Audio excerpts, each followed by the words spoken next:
When I create a model like this, what I try to do is tell a story. I think it's important that when a person views a model that they're kind of drawn into it and want to kind of experience it.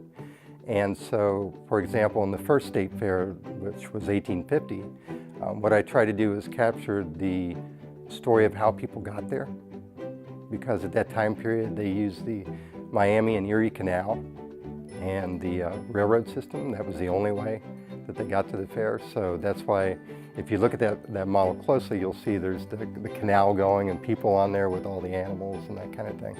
And the idea behind it is just to create a story that shares the experience of what it was like to be at those fairs.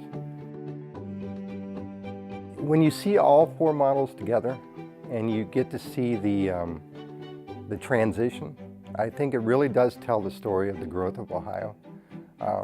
That first fair, the model, when you look at it, you can see that it's mostly trees and landscape and some farm equipment, which was certainly the real draw, was to share in the farming and agriculture. But I think as you look at that model and then you compare that to the 1900 model, and you see that the permanent buildings that are there and the architecture, that 1900 model was really more, that fair was more like the World's Fair. It was an opportunity to share the technology and the changes. And if you think about that time period, I mean, that was, automobiles were just really getting going and that kind of thing. And it really was a hopping time for invention. And I think that you really see that as the focus of the 1900. And actually the park that was at the fairgrounds at that time period was designed and built by the same architect that did Central Park in New York. And then when you look at the 1950, you see more, it starts to become more of the activities, the Midway and the Ferris wheel, and some of those things start to really be part of it.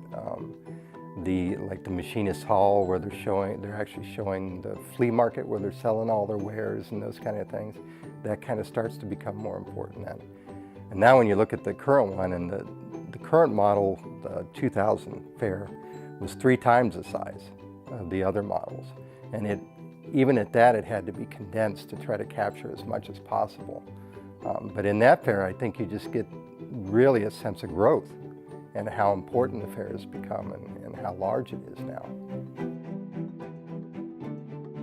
I really see the state fair as being kind of a gathering point. It brings all Ohioans together, no matter what their walk of life, and gives us really a sense of community, something that I think is a little tough in this fast-paced, busy world that we have. You know, everyone's connected online, but they're not necessarily there together and get to see each other and experience. And I think the State Fair really allows us an opportunity to take pride in the work that we do and to come together as a group and really be a community.